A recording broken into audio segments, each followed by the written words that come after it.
नमस्कार साथियों, मैं रोहित सर एक बार फिर से आप लोगों के सामने Shri Ram classes and defence academy के ऑनलाइन प्लेटफॉर्म पे आपका स्वागत करता हूं।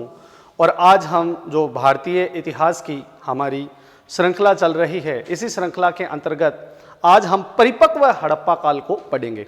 हमने हड़प्पा काल के अंतर्गत काल निर्धारण देख लिया, उसका विस्तार देख लिया, उसके निर्माताओं को देख लिया। इसके बाद में हमने हड़प्पा काल के विकास से संबंधित चरणों को समझा, जिसमें हमने हड़प्पा काल के विकास के 3 चरणों को देखा था, जिसमें हमने प्राक हड़प्पा सभ्यता देखी 3200 से 2600 ईसा पूर्व। इसके बाद में हमने परिपक्व हड़प्पा को देखा 2600 से 1900 ईसा पूर्व, और प्रवृत्ति या पतन होती हुई हड़प्पा को देखा 1900 से 1300 ईसा पूर्व। तो आज हम हड़प्पा सभ्यता की तीसरी क्लास के अंतर्गत यह देखेंगे कि जो हमारा परिपक्व हड़प्पा सभ्यता का काल है, उसके अंतर्गत कौन कौन से स्थल हमें मिले हैं तथा उनसे बनने वाले महत्वपूर्ण स्थलों के बारे में हम चर्चा करेंगे।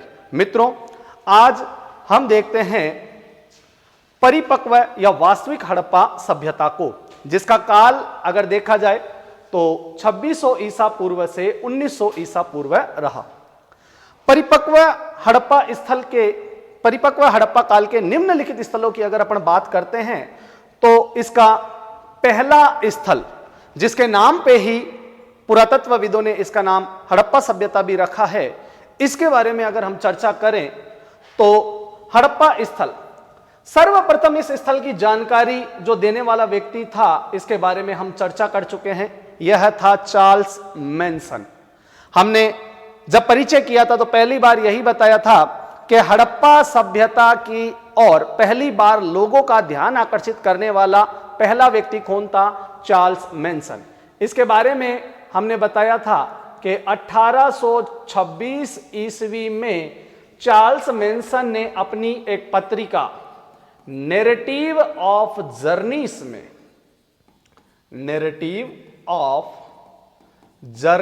में हड़प्पा सभ्यता के बारे में बताया। इसके बाद में अगर इसकी स्थिति की बात हम मित्रों करते हैं तो इसकी स्थिति यह पाकिस्तान के पंजाब प्रांत के मोंटगोमरी नामक जिले में, वर्तमान में इसे शाहीवाल के नाम से जाना जाता है मोंटगोमरी को। और नदी की अगर हम बात करते हैं तो रावी नदी के बाएं तट पर। आजकल पेपर सेटर स्मार्ट होते हैं तो वो बाईं स्थिति की जगह कहते हैं कि पश्चिमी दिशा। तो ध्यान रखना, रावी नदी का बायां तट अगर ना देते हुए पूछे कि कौन सी दिशा में, तो हमें ध्यान रखना है पश्चिमी तट पर यह स्थित है।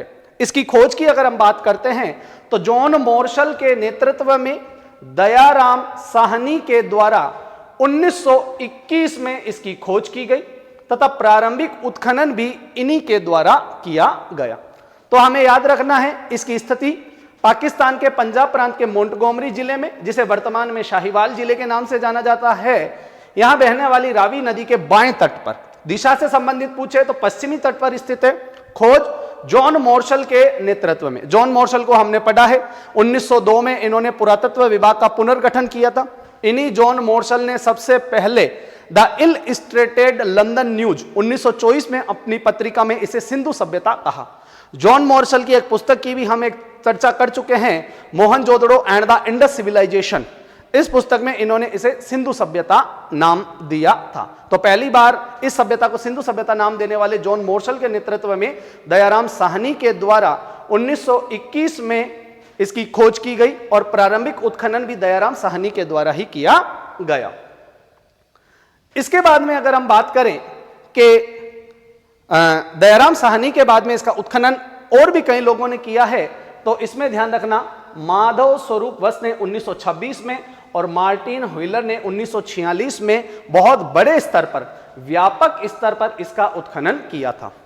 हड़प्पा सभ्यता के उपनामों की अगर हम बात करें तो हड़प्पा सभ्यता को तोरण द्वार का नगर और अर्ध औद्योगिक नगर कहा जाता है, क्योंकि उद्योग पूर्णतः विकसित नहीं हुए थे, इसलिए इसे अर्ध औद्योगिक नगर कहा जाता है। अब हम बात करते हैं, मोस्टली यहां से ही सबसे ज्यादा क्वेश्चन बनते हैं हड़प्पा से मिले महत्वपूर्ण अवशेष को लेकर।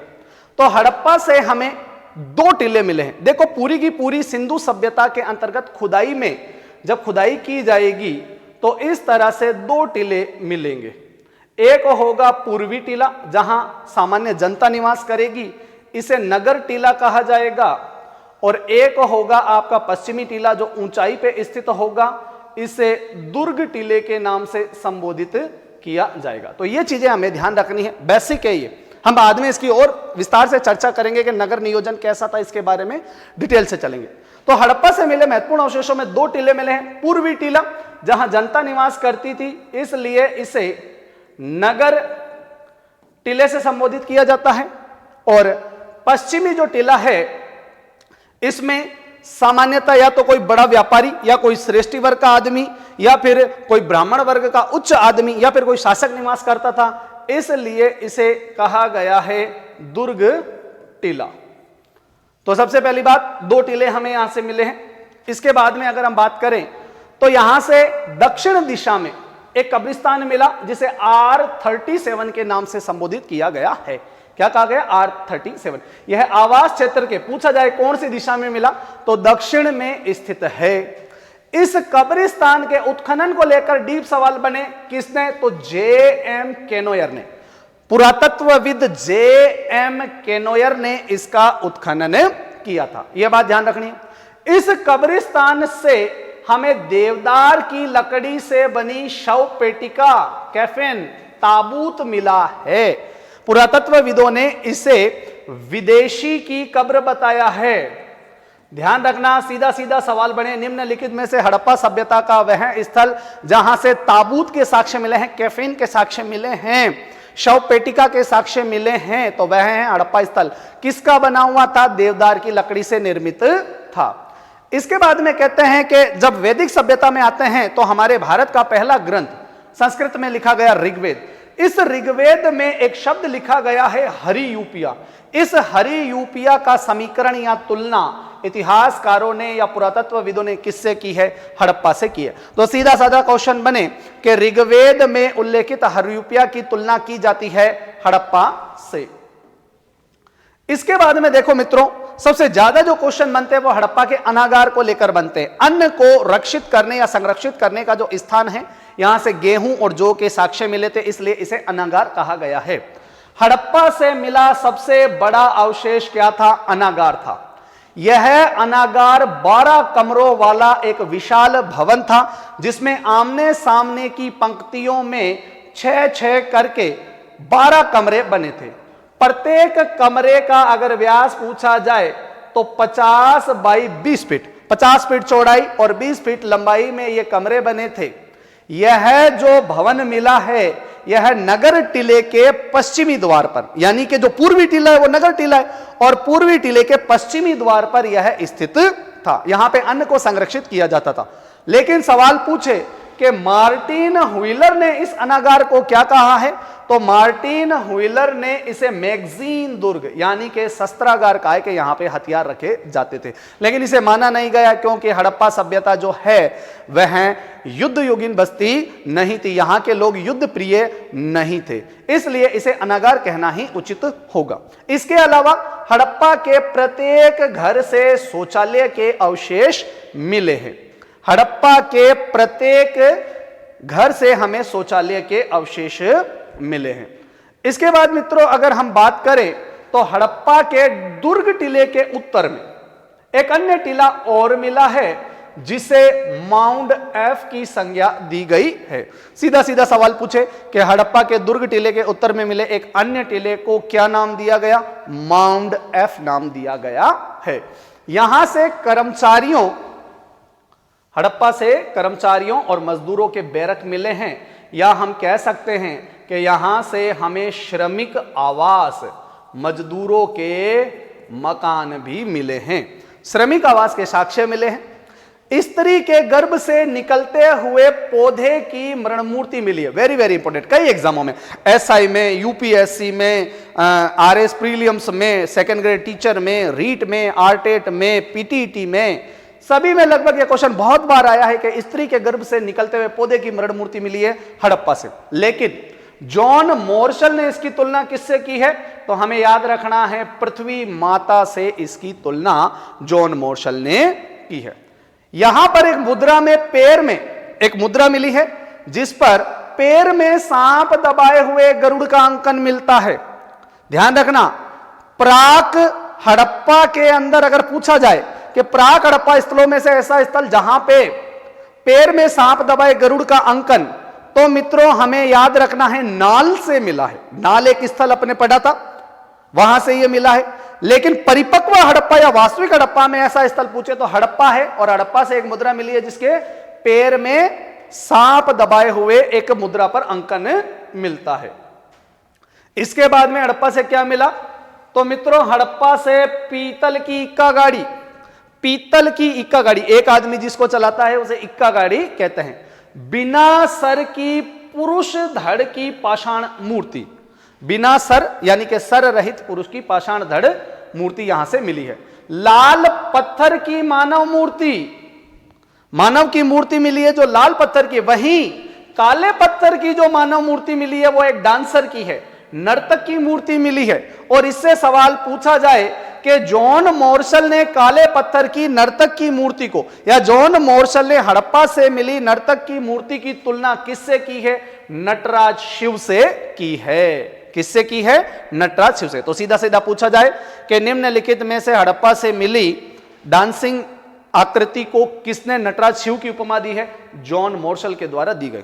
ईंटों के वृत्ताकार चबूतरे मिले हैं, गोल, वर्गाकार नहीं, ऑप्शन में वर्गाकार दिया होगा गलत हो जाएगा, याद रखना है वृत्ताकार चबूतरे, गोल चबूतरे हमें यहां से मिले हैं। गेहूं और जौ के दाने, हड़प्पा से निम्नलिखित में से किन फसलों के साक्ष्य मिले हैं, तो गेहूं और जौ के साक्ष्य हमें यहां से मिले हैं। इसके बाद में देखो मित्रों अगर बात करें तो यहां पर एक बर्तन है जिसपे मछुआरे का चित्र मिलता है, शंख का बना बेल मिलता है, सौंदर्य प्रसादान सामग्री, मेकअप बॉक्स, प्रसाधान मंजूषा हमें यहां से मिली है। हड़प्पा एक कांस्य युगीन सभ्यता है, तीसरी कांस्य युगीन सभ्यता, तो निश्चित रूप से कांस्य की वस्तुएं मिलेगी। और कांस्य का जो दर्पण मिला है वह हमें हड़प्पा से मिला है। तांबे की स्केल, तांबे का पैमाना यहां से मिला है। मनुष्य के शव के साथ बकरे का अस्थि पंजर, बकरे का कंकाल भी हमें यहां से प्राप्त होता है। इसके बाद में 16 ताम्र भट्टियां मिली है, 6 लड़ियों का सोने का हार, डबल स्टार लगा के नोट कीजिएगा, वीडियो को पॉज करके आराम से अच्छी तरह से। हिरण पर आक्रमण करते हुए कुत्ते की पीतल की मूर्ति, वेरी वेरी इंपॉर्टेंट। एक मोहर पर सामाजिक समारोह का दृश्य, पार्टी का दृश्य बना हुआ है। अन्न कूटने के सबूतरे हमें यहां से मिले हैं। गधे और कछुए की हड्डियां भी हड़प्पा से मिलती है। इसके अलावा सर्वाधिक अभिलेख युक्त मोहरे, यानी कि ऐसी मोहरे जिन पे कुछ ना कुछ लिखा हुआ है, कहां से प्राप्त होती है, हड़प्पा से। आगे जब हम पढ़ेंगे मोहनजोदड़ो तो वहां से सर्वाधिक मोहरे, देखो कंफ्यूज होने वाली स्थिति आती है। हड़प्पा के बाद में हम नेक्स्ट जो स्थल पढ़ेंगे मोहनजोदड़ो, मोहनजोदड़ो में जो मोहरे मिल रही है, मोहनजोदड़ो में जो मोहरे हमें मिलेंगी वह लेख विहीन है, लेख विहीन। अत्यधिक ज्यादा मोहरे कैसी है, लेख विहीन। तो सीधा सीधा सवाल बनता है, सर्वाधिक, केवल सर्वाधिक मोहरे जब पूछी जाएगी तब हम करेंगे मोहनजोदड़ो। सर्वाधिक अभिलेख युक्त मोहरे जब पूछी जाएगी तब हम करेंगे मित्रों हड़प्पा। यह बात हमें ध्यान रखनी है, ठीक है। तो ये सारी बातें हो जाती है किसको लेके, हड़प्पा को लेकर। हड़प्पा के बारे में स्थिति पता रखनी है कि पाकिस्तान के पंजाब प्रांत के मोंटगोमरी, जिसे वर्तमान साहिवाल के नाम से जाना जाता है, वहां पे बहने वाली रावी नदी के बाएं तट पर, जिसे पश्चिमी तट भी कहा जाता है। पूरी डिटेल वीडियो को बहुत अच्छी तरह से पॉज करके देखिए, पहले आराम से इसको पूर्णतः डिटेल से सुनिए, कॉपी नोट्स लेके बैठिए, फिर बहुत अच्छी तरह से पॉज करके धीरे धीरे आप इसे नोट कीजिए। इसके बाद में मित्रों हम बात करते हैं मोहनजोदड़ो की, जो सिंधु सभ्यता या हड़प्पा सभ्यता का दूसरा स्थल था। मोहनजोदड़ो से भी बहुत सारे क्वेश्चन बनते हैं, तो इसके बारे में देखो जानते हैं मित्रों। सिंधी भाषा में मोहनजोदड़ो का शाब्दिक अर्थ होता है मृतकों का टीला। सिंधी भाषा में मोहनजोदड़ो का शाब्दिक अर्थ है मृतकों का टीला। मोहनजोदड़ो को और भी अन्य नाम से जाना जाता है। इसे सिंध का नकलिस्तान कहा जाता है, इसे मुर्दों का भाटा कहा जाता है, इसे रेगिस्तान का बगीचा कहा जाता है, इसे स्तूपों का शहर कहा जाता है। तो यह उपनाम से भी पूछ लिए जाते हैं कि निम्नलिखित में से यह नाम हड़प्पा के किस स्थल को संबोधित करता है, तो मोहनजोदड़ो को। क्या क्या नाम है? सिंध का नकलिस्तान, मृतकों का टिल्ला, मुर्दों का भाटा, रेगिस्तान का बगीचा और स्तूपों का शहर।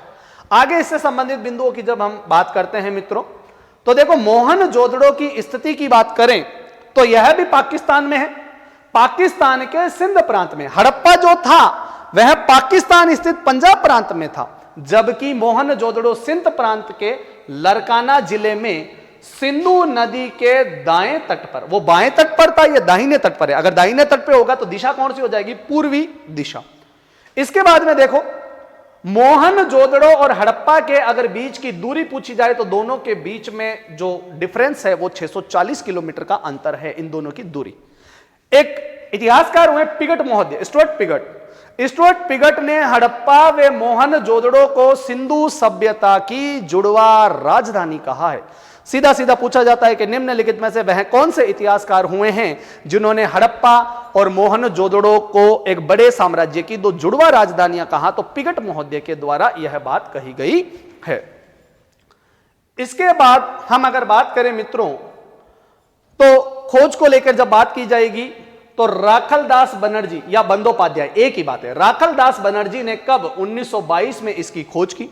उत्खनन की बात करेंगे तो तीन व्यक्तियों के नाम याद रखने। अर्नेस्ट मेके ने 1930 में इसका उत्खनन किया, मार्टिन व्हीलर के द्वारा 1945 में इसका उत्खनन किया गया, तथा जॉर्ज डेल्स ने 1965 में इसका उत्खनन किया था। इसके बाद अगर मैं बात करूं कि हड़प्पा सभ्यता का ऐसा नगर जो 7 बार उजड़ा और 7 बार वापिस से बसा, तो वह मोहनजोदड़ो था। क्यों? क्योंकि सिंधु नदी में आई बाढ़, सिंधु नदी में जो बाढ़ आती थी, इसके कारण यह नगर 7 बार उजड़ा और 7 बार बसा। इसीलिए यहां पे उत्खनन के दौरान 7 क्रमिक स्थल हमें मिलते हैं। उत्खनन के दौरान जो स्थल मिले हैं वो यहां से कितने मिले हैं? 7 स्थल हमें मिलते हैं। इसके बाद में देखो मोहनजोदड़ो से सबसे ज्यादा जो क्वेश्चन बनते हैं वो यहीं से बनते हैं। मोहनजोदड़ो से मिली सबसे महत्वपूर्ण अवशेष यहां का स्नानागार, यह सबसे महत्वपूर्ण सार्वजनिक स्थल था। अगर इसकी बात की जाए तो सबसे पहले ध्यान रखना, इसकी जो खोज हुई है वह राखलदास बनर्जी ने की थी।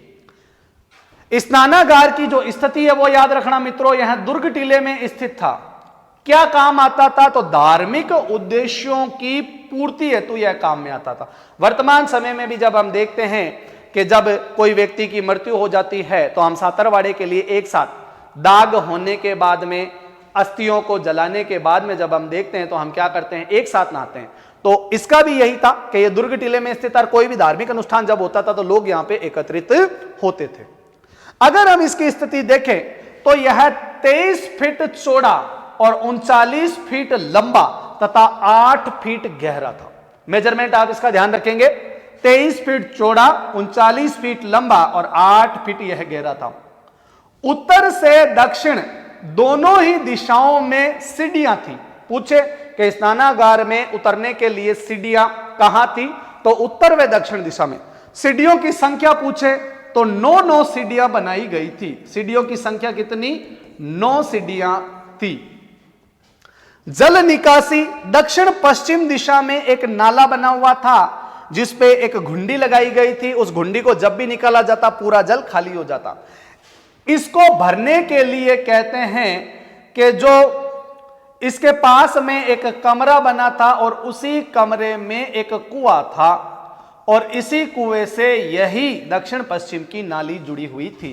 तो इस नाली के 2 मुख थे, एक से भर दिया जाता था और एक से खाली कर दिया जाता था। वाटर प्रूफिंग का विश्व का पहला उदाहरण भी जब पूछा जाएगा तो यह भी कौन सा है? वृहत स्नानागार है। तो हड़प्पा सभ्यता का सबसे महत्वपूर्ण स्थल है मित्रों वृहत स्नानागार। जॉन मोर्शल ने इसे विश्व का आश्चर्यजनक निर्माण कहा है। सीधा सीधा सवाल बने कि किसने? तो जॉन मोर्शल के द्वारा मोहनजोदड़ो के स्नानागार को विश्व का आश्चर्यजनक निर्माण कहा गया है। Very important fact. वीडियो को पॉज करें और फिर आराम से आप इसको लिखें।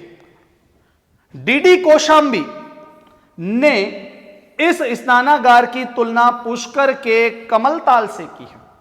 डीडी कौशांबी ने किससे की है? तो पुष्कर के कमलताल से इसकी तुलना की है। देखें बच्चों, विश्व में वाटरप्रूफिंग का पहला उदाहरण मोहनजोदड़ो से प्राप्त स्नानागार है। ध्यान रखनी है बात। इसके बाद में पूछे कि मोहनजोदड़ो की सबसे बड़ी इमारत। देखो, मोहनजोदड़ो की सबसे महत्वपूर्ण अवशेष या स्थल तो स्नानागार।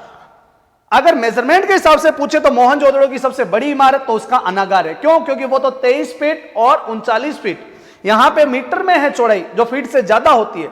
तो यहां से मिला जो अनागार है वो 15.23 मीटर तो चौड़ा था और 45.71 मीटर लंबा था। अतः मोहनजोदड़ो की सबसे बड़ी स्थलाकृति की जब बात पूछी जाएगी तो यह होगा अनागार। अच्छा, इस अनागार की एक और विशेषता मित्रों हमें याद रखनी है। सभी अनागार जो हमें मिले हैं वह दुर्ग टीले से बाहर मिले हैं, बस्तियों के पश्चिमी द्वार पे या नदियों के तट के समीप। लेकिन मोहनजोदड़ो का अनागार एक ऐसा अनागार है जो किले के अंदर स्थित था। वेरी वेरी इंपोर्टेंट फैक्ट, इसको याद रखना है। अच्छी तरह से डबल स्टार लगा के नोट कीजिए मित्रों इसको। इसके बाद में अगर हम बात करें कि और क्या मिला, तो देखो मैंने फिर से बताया था सर्वाधिक मोहरें। अभिलेख युक्त पूछ लेगा तब हम करेंगे हड़प्पा, लेकिन केवल सर्वाधिक मोहरें जब पूछी जाएगी तब हम बात करेंगे मोहनजोदड़ो की। सूती कपड़े का पहला साक्ष्य बहुत बार आया है। Rajasthan police constable, Rajasthan police SI, ग्राम सेवक, पटवारी, टीचर्स में कई बार पूछा गया है कि सूती कपड़े का पहला साक्ष्य सिंधु सभ्यता के किस स्थल से मिला? मोहनजोदड़ो से। तलवार जैसा दो धारी औजार या शलाका युक्त तलवार। क्या सिंधु सभ्यता के लोग तलवार से परिचित थे? नहीं। सिंधु सभ्यता में तलवार जैसा औजार कहां से मिला? मोहनजोदड़ो से मिला।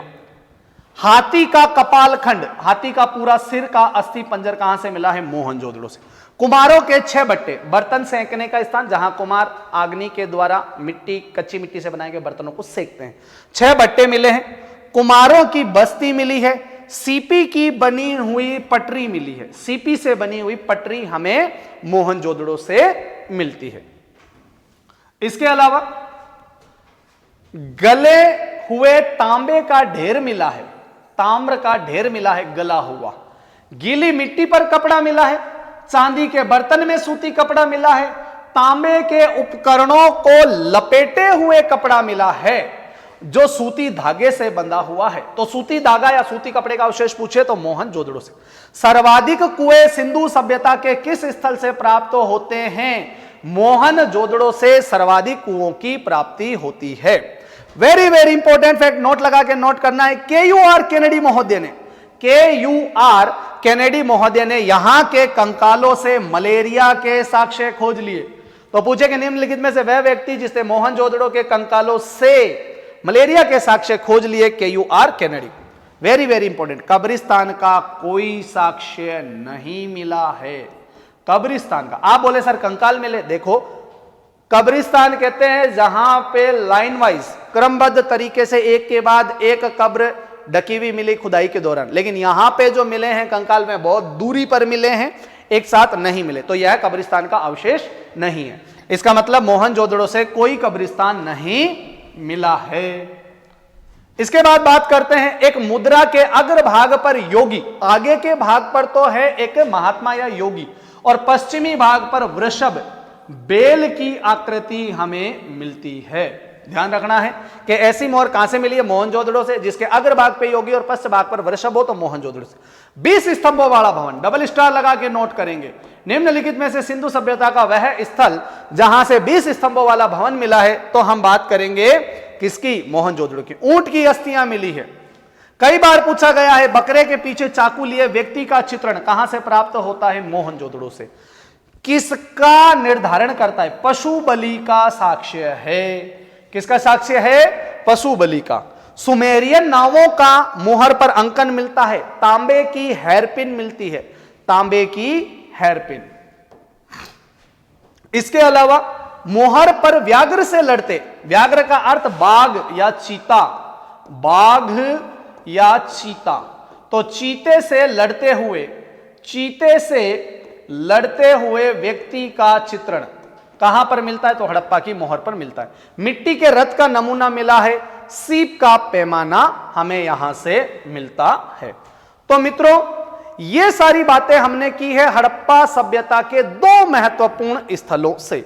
हमने हड़प्पा को पूर्णतः पढ़ा, हमने मोहनजोदड़ो को पूर्णतः पढ़ा, यहां से मिले अवशेष, खोज किसने की, इनकी स्थिति क्या थी और किस तरह के क्वेश्चन बनते हैं, साथ में मैंने आपको यह बताया। आराम से वीडियो को पॉज करके नोट कीजिए, बहुत अच्छी तरह से 2-3 बार देखिए और आप इसको बार बार देखेंगे तो यह बहुत अच्छी तरह से याद होगा। मित्रों, मैं आपको फिर एक बार कह रहा हूं कि कोई भी कंपटीशन हो, जो चीज मैंने पढ़ाई है उससे बाहर पूर्णतः मैं कह सकता हूं कि कोई क्वेश्चन नहीं बनेगा। केवल शब्दों की शैली चेंज होती है।